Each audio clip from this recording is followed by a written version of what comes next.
We are on the road again with our lovely camper Gladys. She's looking good. She had a bath 2 weeks ago, so she's looking sharp, and we are taking her to camp in Rachel's parents' driveway for the evening. Yes.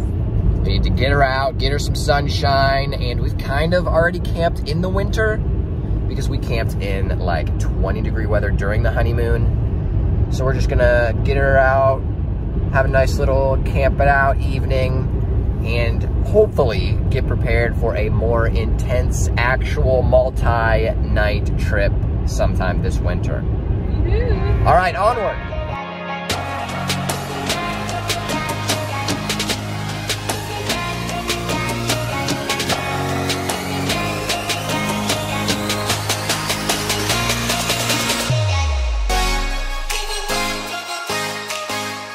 We had to make a quick stop to get some gasoline, and just like clockwork, just as the same when we were on our honeymoon, people also filling up with gasoline swung by and talked to us about our camper. We had 2 people that were scoping it out. One dude took some pictures. The other was a couple that were interested in getting a similar sized camper. And of course, passed along the information so that we can spread the new camp love across the world because we adore Gladys. Look at how beautiful she is back there. She's beautiful. Gladys!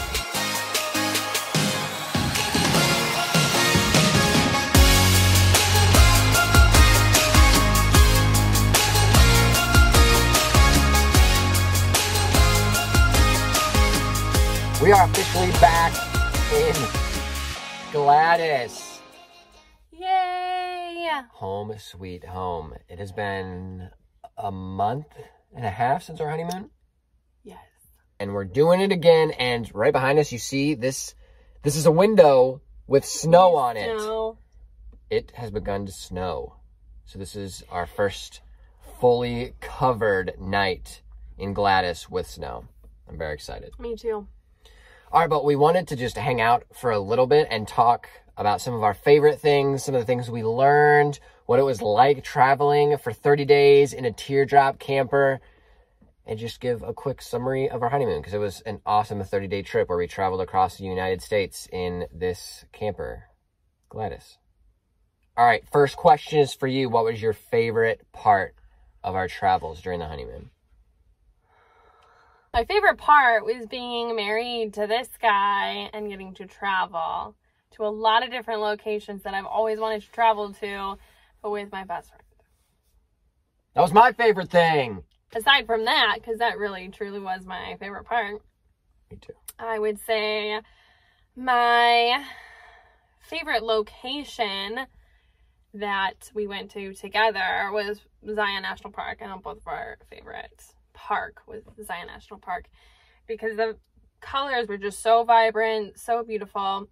It was warm, and we did go on a pretty exciting hiking adventure. We hiked Angel's Landing, and that was probably the most rigorous hike I've ever done, and also most potentially fatal. So, Scary. Yeah, that was overall just an amazing day, amazing experience. Plus, to top it off, our neighbors in the campground that we were staying at were so hospitable, so fun, so sweet, and were great neighbors. And so overall, I think that maybe made it my favorite day. I like that day too. Yeah. I would say that's probably my favorite experience other than getting to do it with my best friend. I agree. But I stole your line, didn't I? You did steal it. I did. I stole You're a stealer, but it's fine.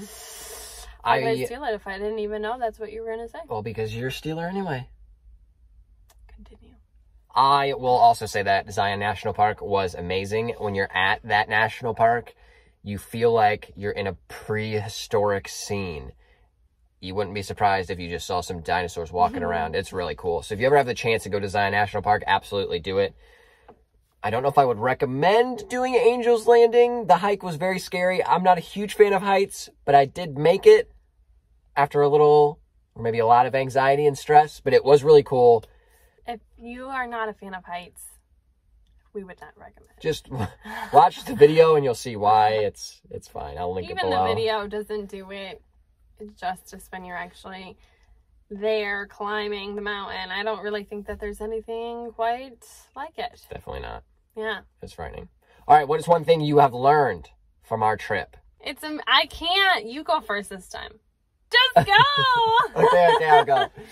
What I learned on our trip actually has to do with our home, Gladys, on this trip. Yeah. So we stayed in this camper for 30 days, other than one day at a hotel to splurge a little bit. That doesn't count. But it has to do with the stuff that we packed. We didn't even fill up all of the storage compartments that were here in Gladys. And from the stuff that we did pack, we still packed more than we needed. So ultimately, for 30 days, you don't need as much stuff as your brain makes you think that you will. 30 days definitely seems like a long time. However, you can pack in a minimalistic way, still have everything that you need, and then some, and still have space. So I think that's one thing I learned overall from this whole trip, and that hopefully we can start using when we go backpacking. So we're going to hopefully do some cool, intense backpacking trips coming up. What did you learn? I learned that in the state of Oregon, they come out and pump your gas for you. That is true. I did not know this. It was an awkward experience. Andrew was just standing out there, and this guy was like, let me just do my job. And he was like, well, am I supposed to tip a person who pumps my gas? Or am I supposed to stand out there and wait and get their card? It was kind of funny. But he didn't say, hello, I'm here to pump your gas. I got out, and then the man kind of approached me. He's like, can I do that for you? And I was like, no, you don't have to pump my gas, man. I don't know who you are. Why are you here? Do you work here? And yeah, he ended up explaining it to me. But then, I don't know. Do you tip them? I don't know. Lynn, I can get tips, big tips. What was one thing about Gladys that you loved on the trip? Because we camped in a variety of different climates, from 90 degrees to 20 degrees, in different lights, in different types of camping sites. So what is one thing that you really loved that Gladys had for us? Gladys? I love the kitchen.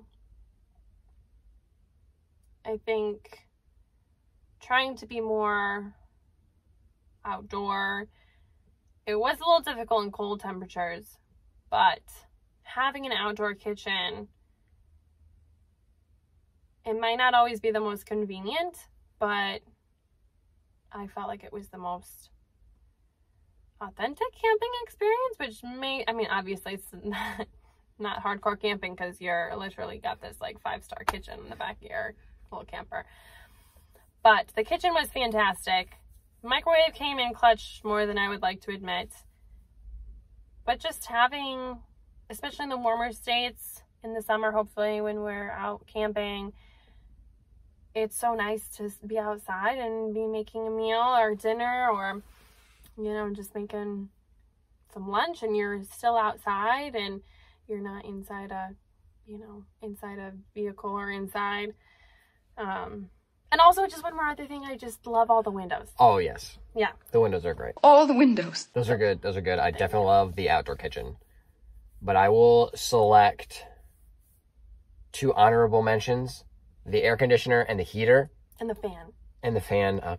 Group that in there. We just too many things. And it allows you to camp in any climate, having at least a heater and an air conditioner. So we were able to stay in Death Valley when it was 90+ degrees. The air conditioner kept us cool. We could sleep well at night. And then when we were around Mount Rushmore, when it was snowing, we could have a heater that also kept us warm. And like right now, there's snow on Gladys, and we're still nice and toasty in our camper. So those are the 2 honorable mentions. But ultimately, my favorite thing is the tires. I think it's overrated. Gladys has obviously a very luxurious interior, but the tires on Gladys, they're the Boondock package tires. So they're much larger, even much larger than some motorhomes. Some people were surprised about how large our tires were, but we could go anywhere. We were driving on some back roads in Yellowstone, hunting for bear to see them from our car, because I don't want to see them when we're hiking. But we could go through this massive mud pit, and Rachel was like, don't go through there. It's a big mud pit. And I'm like, we can do it. And then I went there and then I stopped in the mud pit. And she was like, you don't stop in a mud pit. Andrew, if you don't get us out of here, I'm going to be pissed. But I was like, yo, we got big tires on Gladys, plus it's a Jeep. And it had no problem whatsoever getting us out of that. It was just so fun being able to go off-roading. I love off-roading. You got really excited about that. Off-roading is so fun, and we can do it with Gladys and her big tires. But look at them old big tires. Well, these are snow tires. The final question is, now that we've had this amazing, awesome experience, we've seen tons of the United States, where is the next place, the next cool destination you want to go in Gladys? Where are we going? I would love to go to Mexico to see the monarch butterfly forest and the trees. But I'm not sure that will be our next trip, because that would require many weeks to make it worth it. But I would also love to go to Alaska, actually, and Gladys. So those are all very far. So 2, yes, very far trips. I would also love to go to my parents' house and camp in there. We're here right now. Whoa. I will say Alaska, actually. I would love to go to Alaska. That's right, babe. So we should do it. We should go to Alaska. And actually, there is another new camper that has a tab that has gone from Alaska to Mexico in their tab. So they've already done it. So obviously we can do it too. Well, we should do it. And I would absolutely love to go to Alaska. And we're getting our first taste of hardcore winter camping. So I don't think that this is Alaska hardcore. no, this is like step 1. This is probably like summer Alaska winter camping. Yeah. Or that made no sense. Well, you got to start somewhere. Yeah. And we're starting in your parents' driveway in the snow. Yeah. Merry Christmas. Merry Christmas. Merry Chrysler. Merry Chrysler. All right, well, all of you that hung out with us on our honeymoon and scoped out all the vlogs, much appreciated. Thanks for the tips along the way, all the awesome insights, for following along, making fun of us when I do weird stuff. You're all awesome. And my, continuous coffee in my hand. Starbucks stocks everywhere. We actually stopped at a Starbucks today on the way up here. Of course. Yeah, you have to. Do you know who you're married to? I do. And we will continue to have many more adventures. So if you're interested, have tips for us, want to see other parts of the U.S., videos will be coming. All right, well, we will hopefully see you on the road. Bye.